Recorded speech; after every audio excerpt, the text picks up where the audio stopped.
Olá, o programa Agricultura Alto Vale desta semana já está no ar e você vai ver. Foi realizada a abertura oficial da colheita do arroz em Santa Catarina e a cerimônia foi aqui na Barra do Trombudo, em Rio do Sul. Vamos mostrar como está a comercialização da safra de cebola no estado. EPAGRE acompanha o impacto da cigarrinha do milho em lavouras de Santa Catarina. Governo do estado amplia investimento no programa Celesc Rural, que possibilita ampliação em mais de 300 quilômetros de redes aqui no Alto Vale. Colheita segue forte nas regiões que são tradicionais produtoras de maçã em Santa Catarina. Estiagem no estado reduziu produtividade do milho em quase 20%. E você vai ver que uma propriedade de Laurentino está no processo de certificação para se tornar livre de brucelose e tuberculose. O programa Agricultura Alto Vale deste fim de semana já está no ar. Se aproxime no sofá e vem comigo.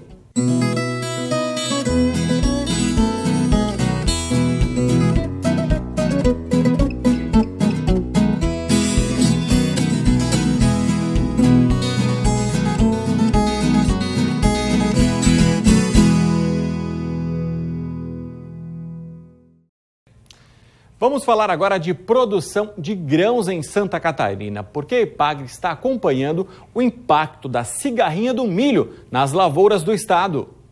A incidência da cigarrinha do milho, que é um inseto vetor das doenças denominadas de enfezamentos na cultura, tem ocorrido de forma generalizada em todas as regiões do estado e trazendo danos econômicos variáveis na safra 2020-2021. As macro-regiões mais afetadas são Meio-Oeste, Oeste, Extremo-Oeste, Planalto Norte e Planalto Serrano, e os danos variam com a época de plantio e a variedade de milho plantada, entre outros fatores. A incidência do inseto tem sido registrada por extensionistas da EPAGRE e técnicos de cooperativas das empresas de assistência técnica e de agropecuárias. A equipe do programa Grãos da EPAGRE juntou os dados e apresentou um relato da situação atual nas principais regiões do estado. No Alto Vale, foram verificadas diferenças de severidade de acordo com o cultivar híbrido semeado, manejo da lavoura e época de implantação.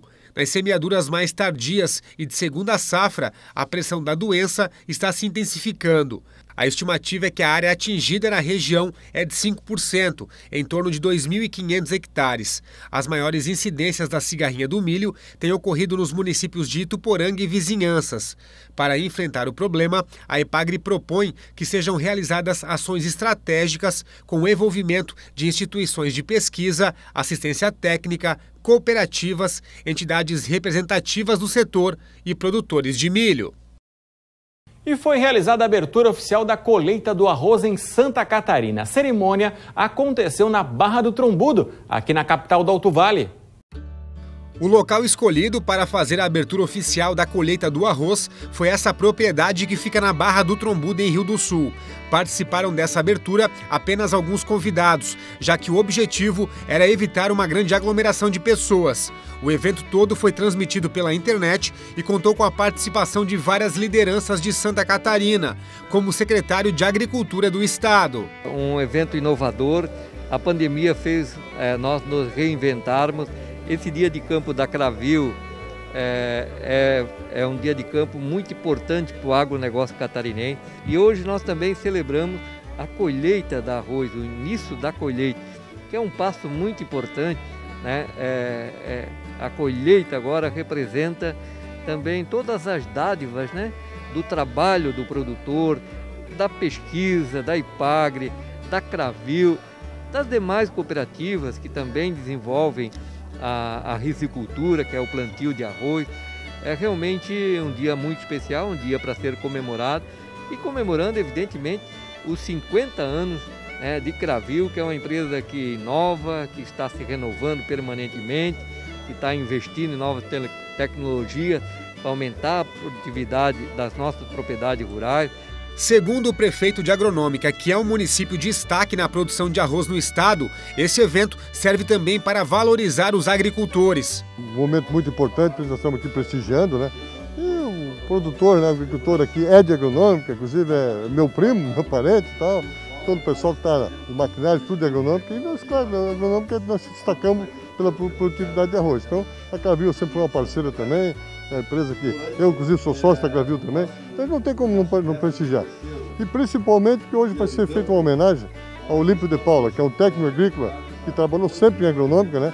E se dedicou muito à risicultura, às melhorias, né, em relação à produção de arroz, à produtividade de arroz. Então, a gente está aqui e não podia deixar de prestigiar. É um evento muito importante. Durante a abertura da colheita, a EPAGRE também lançou uma nova cultivar de arroz. Esse pesquisador explica que, para isso, são precisos anos de estudo. Então, vamos começar explicando o termo cultivar, né? Que na verdade é uma variedade de arroz, né? Nós temos centenas de variedades, milhares no mundo, né? Em Santa Catarina, nós temos agora o lançamento da 33ª variedade de arroz irrigado, né? Uma variedade dessas leva 12 a 14 anos para ser desenvolvida. É realmente muito tempo de muita gente dedicada à pesquisa, trabalhando desde a hibridação, desde o cruzamento que se dá lá na florzinha do arroz, né? Até chegar ao prato do consumidor. Essa última variedade, SES 125, por exemplo, levou 14 anos, uma longa caminhada até aqui, né? E o objetivo é levar para os risicultores variedades cada vez melhores. O que ela agrega? Principalmente a sanidade, né? Ela se destaca pela sanidade, uma alta resistência a acamamento, ou seja, o fato do arroz não deitar e não se perder na colheita, né? Porque quando ocorrem ventos fortes, tempestades, normalmente as lavouras sofrem disso, quer dizer, o arroz cai e não consegue ser colhido, então há perdas de produtividade, ele é muito resistente a isso. Ele tem, como eu disse, uma boa produtividade, uma boa sanidade, é muito adequado à indústria catarinense de arroz parbolizado, também como arroz branco, né? Enfim, ele é uma variedade que se soma ao portfólio que a EPAGRE já tem de outras cultivares, né? É importante fazer porque trata-se da abertura da terceira colheita de arroz, a terceira colheita oficial de arroz do estado de Santa Catarina. A primeira foi feita em Jacinto Machado, a segunda em Turvo e a terceira aqui em Rio do Sul. E a exemplo do Rio Grande do Sul, nós iniciamos em Santa Catarina a fazer esse trabalho da colheita de arroz. Por quê? Porque é um produto importante, somos o segundo produtor nacional e é um produto importante tanto para o produtor, o desenvolvimento econômico, como para o consumidor brasileiro, né? E nós temos que mostrar um produto de qualidade e a produtividade que nós produzimos aqui no Alto Vale. É muito importante isso e por essa razão nós estamos sediando a terceira colheita oficial de arroz do estado. Para ter mais renda para o produtor, que é isso que nós precisamos, fazer com que o produtor tenha produtividade maior e, consequentemente, uma renda maior. Só para você ter uma base, no ano de 2020, a cada 10 dólares exportados, 7 dólares vieram do agronegócio. Isso representa a força, a pujança do nosso produtor catarinense, que participando em empresas, em cooperativas e também através da nossa pesquisa, estamos levando grandes oportunidades ao campo, ao nosso produtor rural, que é o nosso foco fim. E a colheita segue forte nas regiões que são tradicionais produtoras de maçã em Santa Catarina. Variedades desenvolvidas pela EPAGRE ganham a atenção dos produtores. Bom, vamos falar sobre a safra 2020-2021 da cultura da macieira. Esse ano nós estamos com uma safra estimada em 1 milhão a 1 milhão e 100 mil toneladas. É uma safra um pouco maior do que a do ano passado. Mas nós temos a vantagem deste ano em que nós temos uma ótima qualidade da fruta. O calibre está muito bom da fruta, né? Bem maior do que a do ano passado. E também nós não temos defeitos, assim como o russet e outros distúrbios fisiológicos. A coloração da maçã também está muito boa. Neste momento, estamos na colheita, algumas regiões já estão bem adiantadas, né?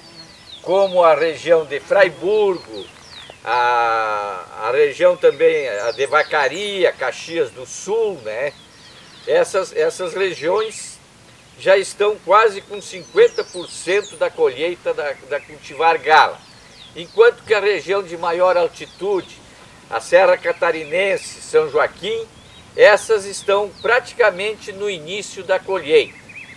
Mas tem uma vantagem também na corrente safra, em que, devido às condições de clima que tivemos durante o ano passado, principalmente nos meses de novembro e dezembro, em que houve até um certo ponto um déficit hídrico, com isso o produtor também utilizou menos agroquímicos, né, principalmente para o controle de suas doenças. Então, é uma fruta também de muito boa qualidade este ano.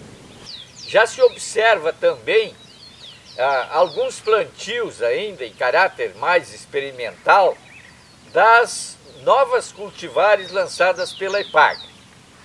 A Mona Lisa, que já é uma cultivar implantada, né, e que já tem alguns plantios, realmente tem um comportamento muito bom em termos de qualidade de fruta, com uma ótima coloração. Além disso, também ela tem uma maturação um pouco antes da Gala. Isso aí favorece ao produtor também para o manejo da colheita. Afora isso, nós temos as cultivares Luísa, Venice e Helenice. Já há bastante interesse dos produtores em plantar.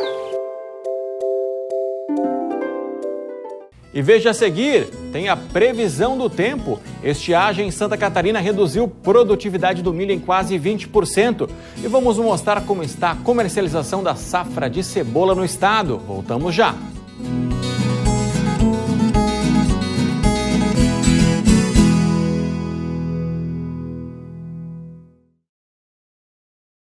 Vamos falar agora de um produto muito importante para os municípios da região da cebola. A Epagre divulgou um boletim com informações da safra. Segundo os dados divulgados, a comercialização da safra catarinense de cebola, que ocorre desde os últimos meses do ano passado, está num ritmo normal e com preços acima do custo de produção estimado, o que proporciona retorno econômico aos produtores. Os eventos climáticos que atingiram o estado, como granizo, vendavais e estiagem ocorridos durante o desenvolvimento da cultura, afetaram a safra 2020 e 2021. Tanto pela redução de produção, que foi pouco mais de 19% menor em relação à estimativa inicial, quanto pela maior presença de bulbos de menor calibre, tipo caixa 2, aquelas miúdas que têm menor valor comercial. O mercado da cebola começou o ano com preços firmes, provocados pela menor oferta da safra do sul do país, afetada pela falta de chuvas, que reduziu a produção total. Já no mês de janeiro, os preços pagos ao produtor foram relativamente altos, o que aponta para a permanência de boas condições do mercado para a comercialização da safra catarinense. Na capital da cebola, em Tuporanga, no início da segunda quinzena de janeiro, o preço ao produtor girou em torno de R$ 2,00 o quilo, valor 36% superior ao mesmo período do ano passado. Ainda segundo o levantamento da Epagre-Cepa, a colheita da safra catarinense de cebola foi concluída. Apesar de alguns problemas localizados, a safra do estado de cebola apresenta produção de bulbos com sanidade muito boa. Isso permite para os agricultores armazenar o produto e escalonar a comercialização com maior tranquilidade. Em 2020, o Brasil importou pouco mais de 197.500 toneladas de cebola, valor 6,51% menor que no ano de 2019. Apesar de pouco significativo em termos de volume, as importações de janeiro deste ano são as maiores dos últimos 4 anos. Vale lembrar que o Brasil é um importante mercado para a produção de cebola de diversos países. O principal país fornecedor da hortaliça ao Brasil no mês de janeiro foi a Argentina, com pouco mais de 614 toneladas, 67,45% do total. A estiagem no segundo semestre de 2020 e o excesso de chuvas em janeiro de 2021 reduziram a produtividade do milho em 19,5% em Santa Catarina. A situação é mais grave nas regiões de Chapecó e São Miguel do Oeste, onde a quebra na produção chegou a 43% e 52%, respectivamente. O principal problema foi a falta d'água no início da germinação do grão. Com a queda na produtividade, o rendimento passou de 143 sacas por hectare, que era a previsão do início da safra, para 115 sacas. Com isso, a produção total caiu de 2,9 milhões para 2 milhões e 100 mil toneladas. Segundo o relatório da Epagre, o preço em alta compensa em parte a baixa produtividade. Em 2020, o grão valorizou 41,8%, turbinado pela alta do dólar, e chegou a passar a marca de R$ 80 a saca de 60 quilos. Em fevereiro, o preço médio em Santa Catarina foi de R$ 76,82. O andamento da colheita, que já iniciou, tende a diminuir os valores. Vamos saber agora como fica o tempo. Está chegando a previsão do tempo. Até o início da semana que vem, há indicativos de elevados volumes de chuva entre leste de Santa Catarina e Paraná. A previsão indica acumulados de até 100 milímetros. Hoje temos nebulosidade variável com chuva isolada em formas de pancadas de moderada a fortes em alguns momentos e possibilidade de trovoadas a partir da tarde. Amanhã essa chance é ainda maior, com um sistema de alta pressão no litoral sul do Brasil e baixa pressão no litoral de São Paulo. O alerta é para a chance de bastante chuva, principalmente para o litoral. Mesma configuração que se mantém também para o início da semana que vem. Aliás, os primeiros dias de março, de modo geral, devem ser marcados pela instabilidade. As temperaturas ficam mais amenas, exceto para a região oeste, onde tem maior elevação. Daqui a pouco, o governo do estado amplia investimento no programa Celesc Rural, que possibilita a ampliação em mais de 300 quilômetros de redes aqui no Alto Vale. E você vai ver que uma propriedade de Laurentino está no processo de certificação para se tornar uma propriedade livre de brucelose e tuberculose. O intervalo é curto, a gente volta já.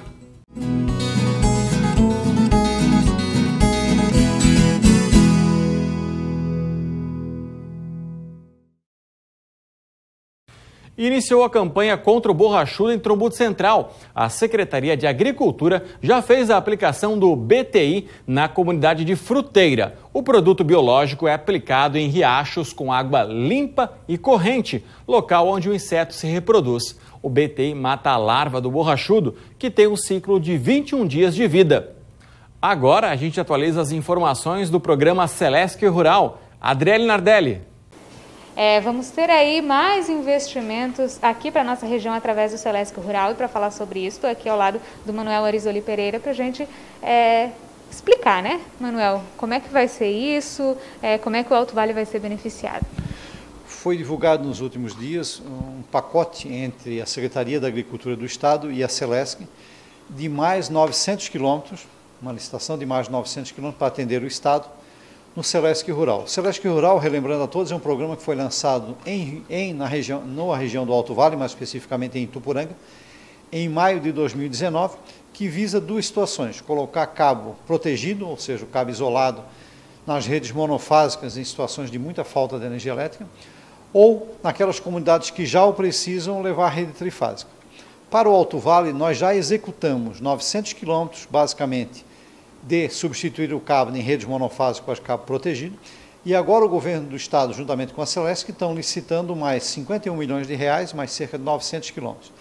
Desses 900 quilômetros, 300 virão para o Alto Vale, basicamente em redes monofásicas em substituição, porque nós ainda temos, embora já fizemos 700 quilômetros, 900 quilômetros, ainda temos cerca de 7 mil quilômetros para resolver. Então agora a ideia, nessa licitação, fazer mais 300 quilômetros, e assim seguindo o programa para nós alcançarmos o objetivo de que toda a área rural do Alto Vale do Itajaí seja instalada com cabo protegido. Há um prazo estabelecido para que se chegue a essa totalidade, ou ainda nem se tem isso? Não se tem isso, porque na verdade isso depende da disponibilização de recursos, ou do caixa próprio da Celesc ou do governo do estado. Nesse momento o governo do estado está disponibilizando cerca de 51 milhões de reais para todo o estado, numa necessidade muito maior, mas já são 900 quilômetros a mais. Cada 1 quilômetro que se faz é 1 quilômetro de problema a menos, porque para se ter uma ideia, para a sociedade entender, naqueles locais onde é feita a obra de se colocar esse cabo protegido, elimina cerca de 90% das faltas de energia elétrica ocorridas principalmente no período de verão. Então é uma qualidade fantástica e no momento da troca do cabo não se faz apenas a troca do cabo, é feita toda a manutenção da rede, troca de postes danificados, isolamentos, ferragens, então tem um ganho da manutenção, principalmente na área rural, que nem sempre a manutenção chega na velocidade que se quer. Então, a partir do momento que trechos são definidos, é feita toda a manutenção daquele trecho e ganha-se uma qualidade de suprimento de energia elétrica naquela região. Muito obrigada, né, por essas informações a mais. Então, essas as novidades sobre o Celesc Rural. Voltamos ao estúdio. Nós vamos agora até Laurentino para mostrar uma propriedade que está no processo de certificação de livre de brucelose e tuberculose. Quem cria bovinos hoje para corte, produção de leite ou venda de animais já sabe a importância de ter um plantel sadio. Afinal, isso ajuda o Estado a continuar sendo uma referência no país e ainda garante bons resultados de produção. E é por isso que é preciso tomar cuidados com algumas doenças, entre elas a brucelose e a tuberculose bovina. A brucelose e a tuberculose são doenças que acometem os bovinos. E pela importância de saúde pública, por serem zoonoses, a SIDASC, como órgão de defesa sanitária animal aqui no estado de Santa Catarina, atua nas propriedades. Então vamos lá, a brucelose é uma doença reprodutiva, ela causa aborto, repetição de cio, nascimento de bezerros fracos, e a tuberculose é uma doença respiratória, transmitida pela proximidade dos animais, né, pelo ar. Ambas, os animais positivos devem ser sacrificados, né, quando a gente detecta os focos. Os exames são realizados por veterinários habilitados e os exames devem ser sempre feitos quando ocorre o trânsito, compra e venda de animais entre propriedades. E desde o ano passado, toda propriedade rural que fornece leite para laticínios são obrigados a testar os animais, pelo menos uma vez por ano, para essas doenças. Esses cuidados precisam ser redobrados, já que as doenças podem ser passadas para os humanos. O meio de contaminação da brucelose é o pessoal que está envolvido no manejo dos animais, através do contato com o resto de placenta ou quando vai auxiliar no parto da vaca. E no caso da tuberculose, através da via aérea, da via aerógena, pela respiração, né, pelo contato próximo com os animais. E ambas através do consumo de leite e derivados sem pasteurização, ou sem uma fervura adequada. E é pensando em tornar a propriedade que fica no bairro Amuada, em Laurentino, uma referência que o seu Dionísio começou um processo de certificação. O objetivo é que a propriedade seja certificada como livre de brucelose e tuberculose bovina. Ele conta que isso gera um custo, mas mesmo assim vale a pena. Nós começamos com o primeiro exame, depois com 6 meses era repetido, né? Aí sempre tem o CISTO da cidade que acompanha todos os testes, tudo. O dia que faz e o dia da leitura, que são de intervalo de 3 dias, né? É feito o teste. Gera um custo de média de 25 a 30 reais por animal, cada exame, né? Daí como no total vai dar de 50 a 60 reais por animal, fechando os 2 testes. Aqui no Alto Vale, 2 propriedades, essa em Laurentino e outra em Pouso Redondo, estão com o processo de certificação. E segundo o veterinário da SIDASC, isso traz algumas vantagens. A vantagem, Caio, é que o produtor terá uma garantia da sanidade, da saúde do seu rebanho, porque a gente está num país que é endêmico para essas doenças. Então, essas doenças estão na nossa região, em Santa Catarina, no Vale do Itajaí também. E só para vocês terem uma ideia, nos últimos 3 anos, nos municípios que eu trabalho, pela SIDASC, que é Laurentino e Rio do Oeste, foram mais de 8 focos, sendo necessário o sacrifício de mais de 180 animais. Então, isso gera um prejuízo importante para o produtor, que muitas vezes a única fonte de renda dele é a produção de leite. Então, ele tem uma garantia da saúde, da sanidade do seu rebanho, uma importância para ali ter uma garantia da saúde da sua família, se a sua família não vai pegar essas doenças, né? E também ele com a propriedade certificada como livre, ele vai poder vender os animais sem a necessidade de exame, bastando fazer a renovação anual, repetição anual dos exames dos animais para manter a propriedade como livre. A gente vende sem exame, né? Tipo, quem tem gado sempre vende novilhas, coisas assim, né? Daí a gente não precisa estar chamando o veterinário para fazer o exame para vender esse animal. Chegou o comprador, acertou, a gente vende sem exame, já que como está certificado. Os interessados em buscar essa certificação podem procurar a SIDASC. O produtor deve procurar o escritório da SIDASC do seu município. E aí, manifestando interesse, o produtor vai arcar com os custos desses exames, contrata um veterinário habilitado, veterinário particular que vai fazer esses exames, e a certificação inicial, o processo dura no mínimo 6 meses, que é o intervalo entre os 2 testes que devem ser feitos para as 2 doenças. Então, estando os 2 testes negativos de todos os animais para as 2 doenças, a propriedade já é certificada como livre para brucelose e tuberculose.